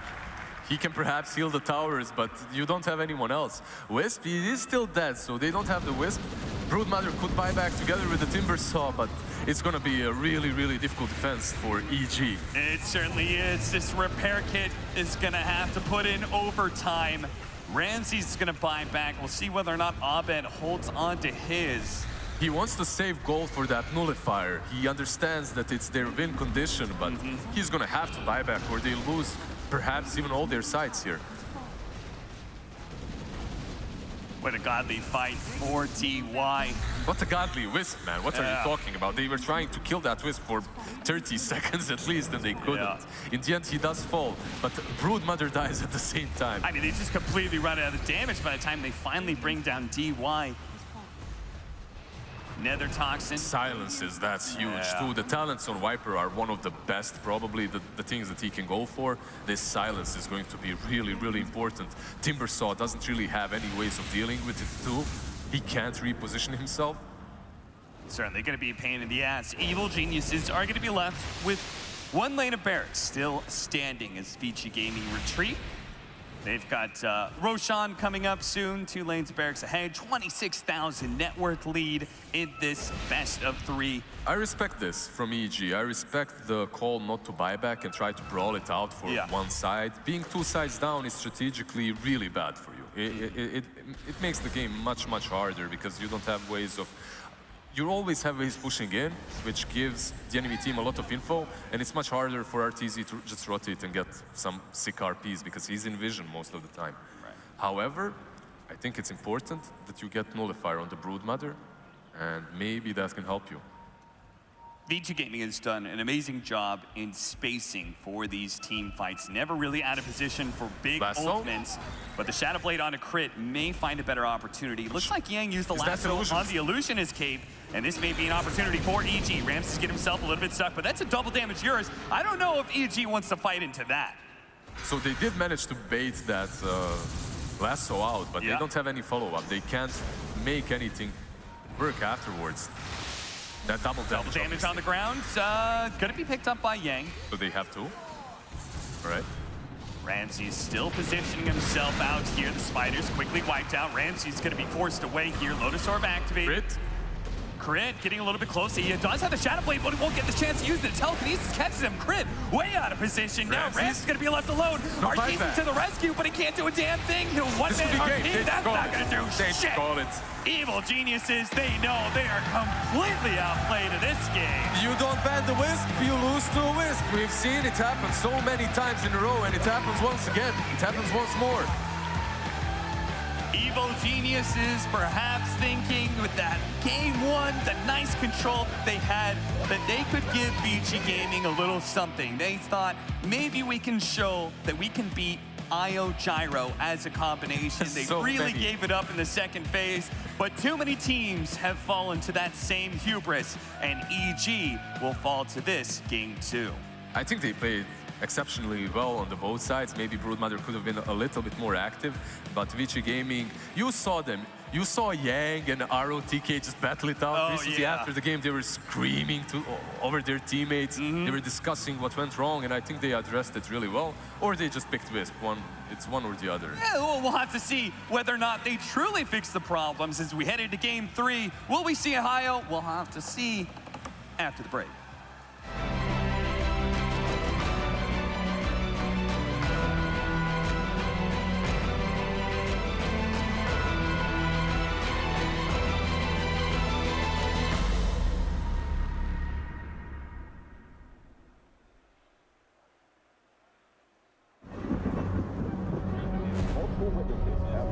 Mysterious shadow sightings all around the city.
one more game of Dota will decide who gets to the grand final to take down Secret, or at least have a chance at it. Definitely no small task, as they've already proved, but now we're seeing some real signs of life coming out of Vici here. Let's talk about how they were able to tie up this series and bring it all the way to a Game 3. Sin, any big ideas that you want to get across before we jump into this one? Well, I have a couple of things I would like to talk about, but that would take a while, so I'll try to make it simple, short and simple. First of all, the Brood into Gyro matchup ended up working fine for Vici Gaming. They had a solution, at least an adjustment they could make. Viper's game wasn't great, but Gyro's worked, so they didn't get like this 10th pick Brood. Oh no, we have literally zero solution. Yeah, that's what we were worried about. And that was the first big start to the game, right? That they actually got to come out of the laning stage with a draw, which could have gone way worse. And even before that, just you let Wisp through. I mean, you did see Secret beat it, but you weren't even close to beating it. So now I think it's like a permanent ban if you're not first pick. Where was the Spirit Vessel? That was my biggest thing that I actually looked at. Nobody built a Vessel versus Io. He did 20,000 healing in the game. Nobody was even bothering him. Like, they did throw spells on him, all that, but he just sat in the midst of everything, and every time he just would overcharge and heal up the Gyro pretty much fully. And they aimed the Io, right? And he can just buy back. He bought back twice and won them both those fights. Like, it's the OG style, right? You just die, and then you go and win the fight. Just find an Essence Ring. Easy. And find an Essence. Easy. Now, are you more scared of Vici now? Because I feel like before we went into this game, there was kind of like that huge idea of, okay, is it spiraling out of control for them? They looked near invincible, and all of a sudden, they lose that game to the first game in this series pretty convincingly to EG, and now coming back in this game, do you think this is what they need? Do you think that they'll actually find their footing here? They just needed a win, right? Like, whether it's in game 1 or game 2, I don't think it's that important. It's just feeling like, you know, having that feeling of success. Something that teams can struggle with a lot and that can cause these avalanches in tournaments. You can have a team that goes through a flawless group stage, they lose the first main stage game 2-0, and then suddenly they can get out last place almost, or second to last place, right? So just getting that momentum going, getting the confidence, and also kind of in style, right? If you beat a 10th pick cheese pick, you feel so good about yourself. It almost feels like you won a game and a half, because next game they're gonna be like, okay, maybe the next game is more standard, and they feel like now they're a little bit more in control. I have something else I would like to talk about in this game really quickly, which is the IO, because we've been seeing Secret, how they tried to deal with it with their team fight. I feel like DY just did a better job this game in general with positioning as IO compared to in the Secret series. So the leash range of Tether, we were talking backstage, is 900 range, and you're playing against Curse and RP. If you position yourself perfectly, constantly, you can't get hit by either of them. So it's like it's a super high skill play that takes a lot of focus in the game all the time to, like, if you go inside 500, you get RP'd or cursed. If you go outside 900, you break. So you're constantly like in this little range that you need to maintain all the time. And DY played it much, much better this game than against Secret. And he went the Ghost Scepter too, which is, it's already going to be really good versus Broodmother and all that, just to be able to protect yourself. But the way he positioned, it was like, okay, I'm on 900 range, I'm within that 700, 500 range, pop Ghost Scepter, and then you see the curse would come out from the Wyvern. Like, I think it was twice, I think, in the game where he just absorbed it because he was Ghost Sceptered. So nobody can hit him during it. It was pretty much wasted curses coming out from him. Yeah, they definitely played it really well. I also want to mention Yang.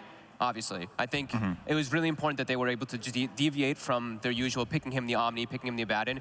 Go for these heroes. This guy plays like every hero. This guy is amazing at Dota. Put him on these comfort heroes that work super well in the game. It was amazing. Like, he was, 5-1. He was setting up kills all over the place. He had an excellent game throughout every single time. Yeah, it felt like perfect Batrider game. It felt like the Batrider was more of a surprise pick than the Brood, honestly, because you've been wanting it and no one's been picking it, and then they do, and it owns. It owns the tree, it owns the Wyvern. You always have vision. Yeah, it was a great draft. Yeah, I'm very curious to see how this next one goes, though, right? I mean, so many things that we started to hear on the panel. Like, you definitely don't expect the IO to go through this time around. I don't think so. Is there anything else that you're looking at? Because, I mean, we've seen so many bans that are really targeted right now at Vici, right? They're trying to get rid of heroes like the Omni that you've already mentioned. What do you think this next draft starts to look like? I think it'll look more like game 1, but Vici will have much better laning phase, like laning heroes. They won't just get run over, because that's always been EG's strategy. Win the laning phase and just dominate and farm everywhere on the map, and when they lose, they just don't do that. So just focus on your lanes, don't get bodied.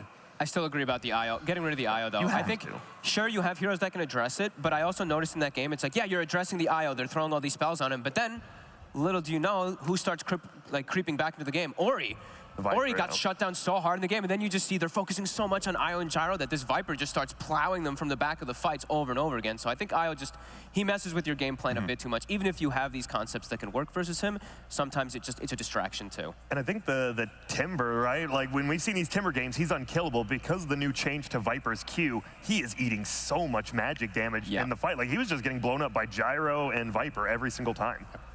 Yeah, I feel like one of the other things, though, that you started to allude to is, did you feel like they did what they needed to do to shut down the IO? I mean, obviously, you say they're putting a lot of focus onto it. The Viper starts to pop off, but you mentioned some other things with itemization to start where you felt like maybe they weren't doing what they needed to do to even shut it down. I mean, the biggest one really was the Vessel for me. I think that's one of the key items you usually buy versus the hero. I don't think he had a way to dispel it maybe until later on. I don't know if he had the Greaves toward the end of it, but I know he had Mech and the Essence Ring quite early on.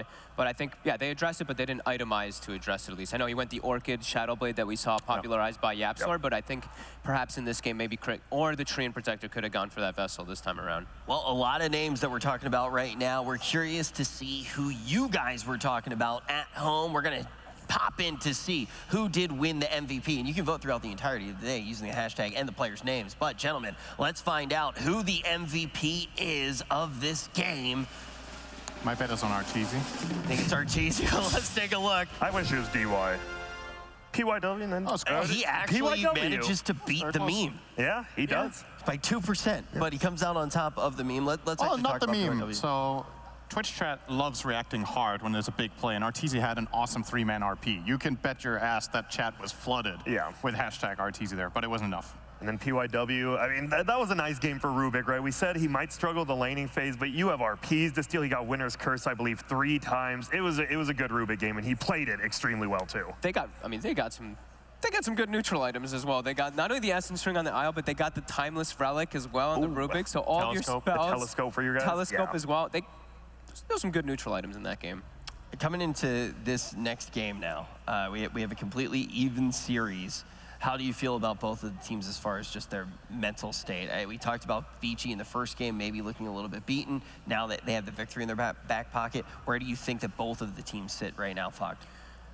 Vici, they weren't even happy after that game. Did you see the camera? Camera cuts to Eurus, to Paparazzi. They were like arguing about something. It looked like they were not happy with the way that it went, maybe entirely. But I think overall, it's looking really close. I just think the IO really makes a big difference. So that's one that you get rid of, and then we probably just have a 50-50 matchup now. Just a BO1 now, right? You just come down, you win this, you go to the grand finals. You lose this, you don't. I feel like EG are playing against more than one team now, though, in this next game, because they're playing against Vici and they're playing against their own curse of getting third. And now it's like, I mean, I'm saying it's like true. Half a meme, but at some point, it's in your head. It's in you're like, oh, not this shit again, right? Like, come on, can we just make a finals? And you really need to keep cool. It's a curse that we had a team in CSGO with Astralis, for example, that would constantly get second in like every tournament in CSGO, never winning finals. And at some point, they cracked the code and started taking championships. For EG, is that extra step where I feel like if they just get to the finals, right, I think they're going to be playing so much more loose. Then it's like, okay, we got out of this third place curse this tournament, get to a grand final of a major, and then they can, you know, it's like you go from there. Just get it once. Just get from there up the ladder, right? Like you talk about a mental block. It's definitely something that could be in the back of your head, but they're very close here. I think it looks much more equal. I mean, Fog just said it. It feels like we're going into a completely equal game here.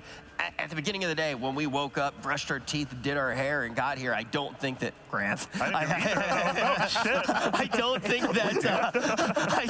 that we thought that this series was gonna look this even. So we got an absolute banger of a series on our hands, folks. We're gonna hop to a quick break, and then when we return, we're gonna get straight into the draft.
one game, we will have our top 2 teams. The grand final stage will be set. Secret is waiting. Who will it be, Vici or EG? We're already in the draft, so it's time to jump in there and see what we're going to have in store for Game 3. We had 2 very different games in this series thus far. Instant Ench ban yet again. Vici really not wanting to see EG up on those 4 legs. Yep, that means EG does have first pick, so we'll see if Vici wants to ban it. If you don't ban it, you have to first pick it, right? You can't give it up second pick. That's the thing. You could get an AA to close out the phase. It is what Secret did, right? When they gave away IO Gyro, they gave it on 8-9. And then, no, Secret didn't pick AA. There was some, who was it that gave away IO Gyro on second pick and then took AA yesterday? Was it Alliance? Secret? There was one game where IO Gyro got 8-9 and then they took AA. Man, now I'm starting to question myself. I don't think Secret played AA all tournament, though. No, Secret did. Secret played an offlane AA for Zai. That was not yesterday. But that was not yesterday, though. Okay. Yeah. Either way, it's happened. I promise. 5 seconds remaining. I'm single. I'm single. Yeah, I wonder why. I mean, it's definitely like that. It's coming down. Now you have to decide, is the IO going through or not? The tree gets banned. Do they ban Wyvern and then try to get themselves the IO, or do they ban a Viper? Okay. Switch up there. I like that because it opens the I really think the Viper actually just completely counters the Timber, so I think it's the one hero to do, and they just realized it. Yeah, you just hit him. It's not, I mean, the Nether Toxin, sure, but it's not about the Nether Toxin It's like anymore. his like just it's the 2 Q. abilities even though that are good. Even his third, like he just can't move, and then he gets lifted up by the Rubik. All right, This is it. It's a decision. Do or die. Game 3, IO ban or not. I mean, they might give it and take the Wyvern themselves, or they just ban it. And we were kind What of do you let through if you ban IO that they could be concerned of right now? Doom. Doom. Ooh, Doom. So pretty much you get a free Doom. EG banned Treant, so you're not letting that one through. No. So you could give Doom and trade for Lich +1, or you could give the IO away and get Doom Wyvern. That sounds pretty decent. It doesn't sound too bad. That is the double BKB piercers. Or Doom Lich. I actually think they're going to do it. I think they'll give IO and take Doom Lich. I think if I was thinking about the Doom, they might just take Doom instead of IO. You will give up the IO Gyro again, but last game the Doom was first banned. Like they didn't even get a shot to pick it. Yeah. Can you just take Doom Gyro? Can you take the Gyro from the IO? I haven't seen anybody do it. It's probably he's a pretty weak hero. awful Yeah, I think he's a weak hero without it. They might even ban Timbersaw. You crazy, Fogged. I mean, I'm just. Hey, no, I know. They're taking a lot of time, so they're are. clearly discussing what their options of what those Timber. 2 picks are. I think I agree. After you see the Viper ban. They might do that and then take the trade that EG gives them. I think Vici are comfortable with any of the trades. Yeah. You give away Doom, you get IO +1. You give away IO, you get Doom +1. You probably feel like EG doesn't play IO or understand it as well as you do. Slark. The Slark. Okay. So maybe they're going to take the Timbersaw themselves then. Or they're like, EG, you can't play IO Gyro, so we're going to ban the other pairing you could get. I mean, it's possible. Definitely. It's between IO and Doom, right? I love mind think if you're games. EG. I love these mind games. That's why the high skill drafts, Kyle always talks about it, and you'll hear a lot of captains and coaches talk about the draft is 90% of the game a lot of the time. Like it could just be over then. Yeah, Puppy in an interview yesterday was talking about just how much of the game is determined here. Man, all the time. So we haven't tense. even had one pick, and we're almost under 1 minute for both teams. It's just hard for me not to pick the IO, right? It's so hard to just give that up. You just give up an IO Gyro or an IO Rubik, as we saw last game. Yeah, the challenge here is not getting too much in your own head either, right? Because you're like, why are they doing this? And Yeah, exactly. You start getting this. Well, and why didn't the We Gyro think just get they banned? think, we think, they think. There you go. They're going to completely switch it up. All First right. pick AA, and now the ball's in Vici Gaming's court. I think they can just choose not to pick IO now. Just Doom Wyvern yourself, or Doom whatever. Doom It's plus Doom definitely Lich. Doom Lich. Or I like Doom, Doom yeah. Lich. 'Cause I don't think you want to first phase AA IO as EG. So in a way, you've slightly cornered yourself. I feel like Vici are also like, wait, what the hell? Why didn't they just pick Doom? Yeah. Like, and then they could have 10 picked AA if they really wanted it against our IO. Absolutely. So Yeah, that's a great point. There's the Doom. There's the Doom, and Winter Wyvern, okay. they take the Wyvern just in case. Like, okay, EG, take your IO. They're not going to. They're definitely not taking the IO. I wouldn't imagine that. It's like, what the hell are these guys doing, man? RTK's probably like, all right, thanks. Right. Look at that smile. They thought we were going to pick IO. Got him. I know. And I'm worried feel like- because only Fly can play AA on this team. This is one of those heroes I don't think Ramses plays at all. So you do have your 5, which means you can't even really take Lich here if you want. 5 seconds remaining. I feel like EG overcomplicated things a bit here. I think if you were worried about the IO, are they that worried about the IO that they would not have felt comfortable giving it away and then picking AA into Why would they wait for the AA? Intimidation tactics here that they're so worried They picked that they AA don't in want game 1 as well without the IO, and they did win that game. So That's maybe true. they just, they like the laning phase, which we agreed on. You do need to win the lanes as EG, and AA is better. They got It was Tiny. a very different trade in game 1, though. It was. They had the Doom themselves. They had the Doom. That's a big thing, yeah. And this opening from VG Gaming is just, in my opinion, extremely flexible. You can do so many things. You have awesome team fight. You have good laning. You find ice armor. You win 3 lanes from that. You know, there's problems to solve here for EG. The good news for EG, at least, is that they have tons of magic damage. So good against the Doom, good against Wyverns, Cold Embrace. You definitely have ways of killing. You kind of just revealed your positions, though. Like you said, Vici, very flexible. EG, I don't think we've seen a carry Tiny at all this tournament. Hector played it once, I believe, in the group stages. Artisa does play it. He does play it too. Yeah, he does play the Tiny. So I guess it's still a possibility, but very unlikely. Yeah, it is unlikely. So very likely that this is your 4-5. I mean, when do you? Okay, so you say that. When do you want a Tiny as a core compared to a support? Like, when do you put Tiny on carry? Is there like just a situation? Is it maybe if you want a better 4 hero and you're just like, uh-oh, well, see you, Tiny. It's like a tough decision to make when Crit is your Tiny player, right? Like, you just know if you put it on 4, there's so much inherent value. So what can you trump that with as a 4 pick? Exactly. And is there a matchup in Dota right now where you're like, hell yeah, we really want position 1 Tiny against this hero? I don't think there's any carries that are in meta right now where you're like, yes, we want Tiny against that. You don't want it against Slark. You don't want it against Lifestealer. You don't really want it against Morphling. No, not really either, for example. They still ban the IO, And then they by the way. banned the IO when they first picked the AA. Okay, now I'm actually just lost. Now I don't know what's going on anymore. Sorry, Sin. Maybe Rich has a clue. Rich? When I think a pick is bad, it's pretty weird, right? Like, they have to be up to something, right? It seems like they're in a pretty weird position already. And this is good, right? I mean, if we're confused, like, obviously we did see Vici Gaming, like, joking around and laughing maybe about the picks, but if maybe they don't know what's going on either. The last time they were joking around about the picks, it was the first game. They last picked the Ember. We all thought it was great, and they lost. Sure. So, I mean, maybe this AA is something that they have been playing with a whole bunch. Vici has calmed down. They're like, oh, shit, they banned IO. They got saw right through it. We wanted IO last pick. This isn't why they picked AA. It's some other reason. They banned the Arc Warden out. Both these teams have played it the most out of anyone, I think. Arteezy, very capable on it. And it's always good to have global presence, right? You just get an Arc Warden in the late game with an AA blast, you can solo kill a core with like just an illusion of Arc Warden. I feel like this opens up the Drow Ranger for Vici. Even though we have seen it lose, the games that it did lose is because it was versus Arc Warden a couple of the times that I remember at least. Absolutely. Works with their heroes. AA and Tiny, I mean, they get eviscerated by multi-shot throughout all stages of the game.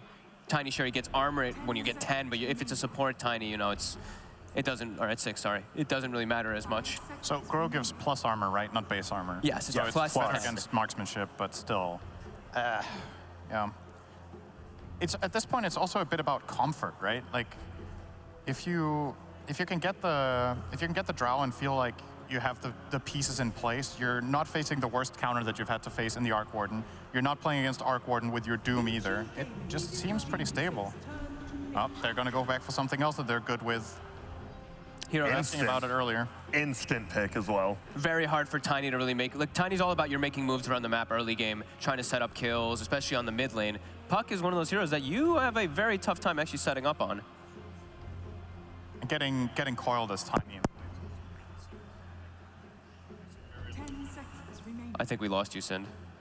Rip. Here, Sin, come here. Seconds remaining. I heard him say getting coiled as Tiny feels really bad, and then I don't know what else he said afterwards. Come here, Sin. Rich has got you. Sit down. Hey, help. I'm stuck on a couch. They're passing over the microphones. There you go. What a guy, Rich. They're burning down to their last 10 seconds on EG. And you have to kind of know about this puck.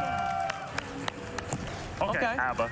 They take the ABBA themselves, so This the is same thing that we tough, talked man. about is to counteract the Doom a little bit. They can actually heal. And also, ABBA versus the puck, we've seen this a couple times now, right? Where you can break the coil, and then you can shield somebody else who breaks the coil to protect them with that. And Vici will go for Magnus of their own. A special mic. Oh, that sounds nice. And then you get the team fight, right, Fog? Like, already on Vici, you have way better team fight. On EG, it looks all about the lanes to me. Like, all about the lanes. Vici's team fight is terrifying. 3 BKB piercing disables, and even a puck who can go Aghanims late game, and then also kind of lock somebody inside of it. This looks pretty strong. Okay, well, there's your team fight. You got the A Void now. Okay.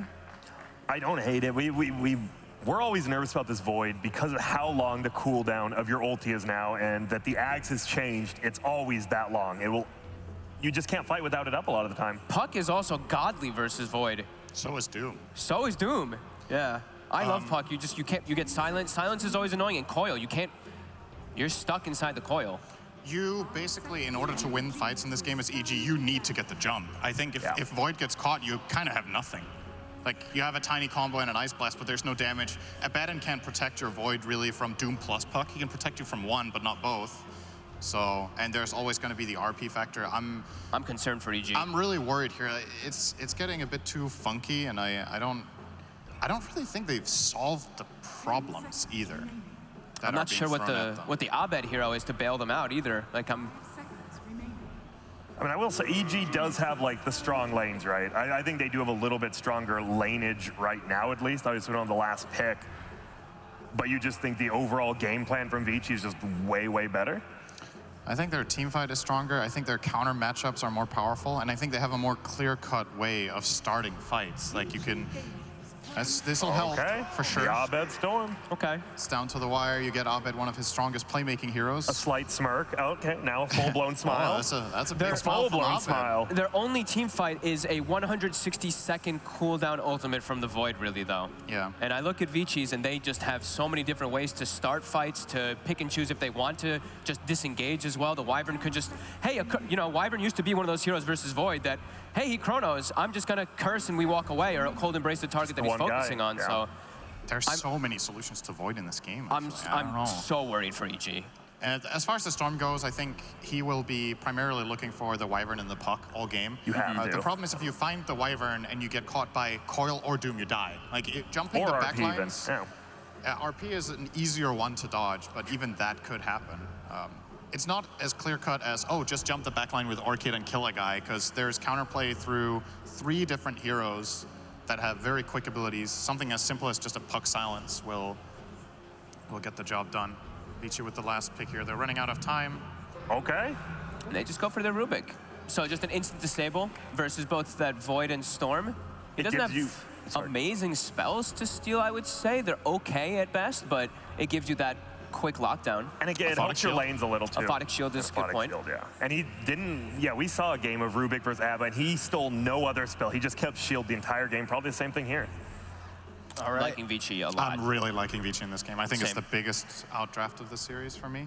Biggest outdraft of the series when you are only 1 game away from figuring out who's going to make it to the grand final. The question is, will EG be able to make this draft?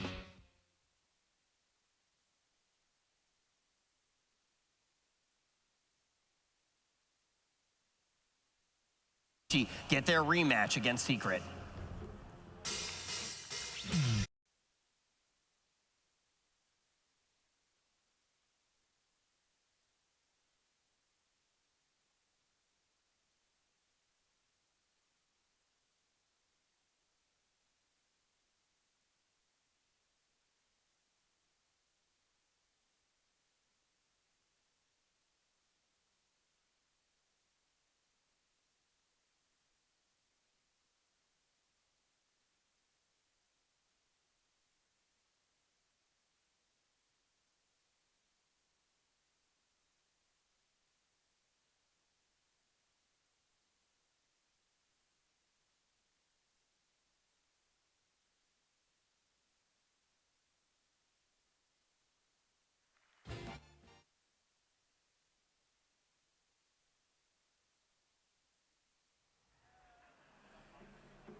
Vici Gaming versus Evil Geniuses, Game 3. Chance to be able to make it to the grand finals for Vici Gaming. It's a chance at revenge against Secret.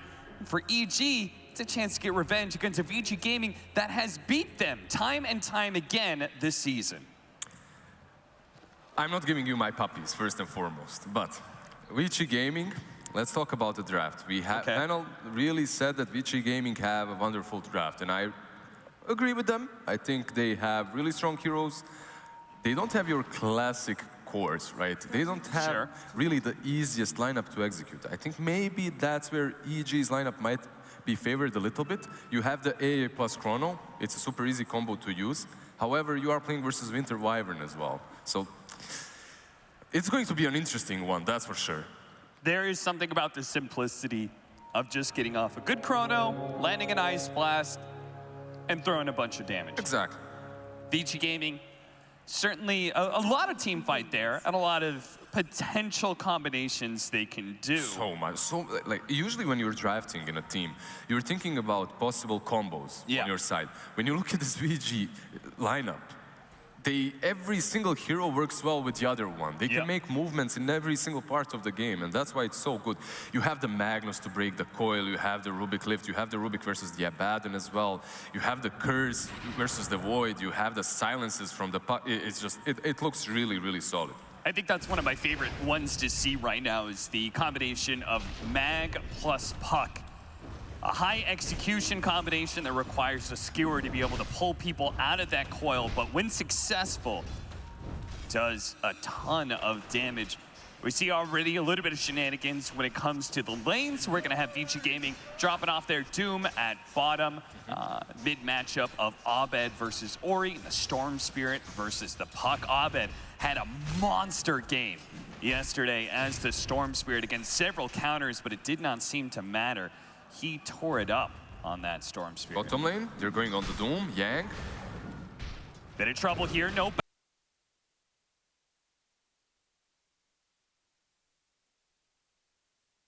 bashes from Arteezy, who did level that time lock level 1. They didn't start with the toss as well, they started with the Avalanche. They were just not quick enough to kill off this Doom. I think it's really good that they're tri-laning on the bottom lane. You need to shut down Yang. If he manages to find that Frost Armor, though, you can bring 4 heroes here and it won't be enough. And you can't really, like, it's hard to beat Magnus with any kind of melee hero because of the free damage he gets off the Empower, right? So it's... And there's Rubik as well, on the top lane. Well, so. yeah. I think this is the lanes that we could have expected. I think we expected Puck to go mid. Nothing really out of the ordinary, and we shouldn't see way too many rotations early on. Perhaps from the Tiny towards that mid lane, but that's about it. That would certainly be the most effective hero to rotate around. Rubik gets a little low at top, but he'll be fine. They tried to go on the Abba, and I'm surprised they didn't manage to do that, because Rubik plus Magnus is an old school combo that was played a long time ago when Magnus was always mid and Rubik was position 4. You would come in with that gank, you would lift into skewer back on the tower. Right. And they had an opportunity to do that there, but they messed up the timing a little bit. Good job by EG to be able to pull this creep wave back away from Yang, but Yang has still managed to get his level 3, a crucial level. Nice, there it is. Telekinesis into the skewer back. Ramses, he does have a teleport if he wants to go for it. They've already used all their stuns after all. Yeah, he had that Mango, so very easy for him to use it, TP back. But he has to be careful. He just used that TP now for 70 seconds. He won't have it. Yeah, he can't afford to get caught in another combination like that. Our mid lane going very even. Abed, 1 CS up, but several denies down. We've seen a couple of pucks mid. Usually the panel and everyone watching this current meta likes the puck more on the floor, but some players can definitely make it work, and Ori is just fantastic on mid lane. What do you think it is about Ori that makes him so good at this mid lane puck? I don't think it's necessarily the puck. I haven't seen him play the puck way too many times, but the way he plays overall fills me with confidence that he's going to be able to have a nice puck game too. Been outplaying a lot of people, but DY in some trouble here. Evil Geniuses will get the first blood on their favorite child of Arteezy, playing the hard carry. Eventually that had to happen. You're playing as a tri-lane with the Tiny and the Ancient Apparition combo. 1 bash is enough and you can take down the Wyvern. And it seems like Ramsey's doing pretty decent for himself in this top lane. At least he's getting the levels anyways, level 4. He's not getting a lot of gold, though. He has 10 CS, which isn't horrible. He's versus 2. I think he's doing fine, like you just said. Yeah. But you want to have Ramses as tanky as possible mid lane. Oh, Abed. He would have lost that 1v1, but Ori doesn't stick around for it because Crit was making his way through the river. He may have just secured a refill on the bottle for the Storm Spirit and the Arcane Rune, unless he actually TP'd over to the tower and uses all of his abilities to snatch that Arcane Rune away from Abed. Smart play by Ori. Abed still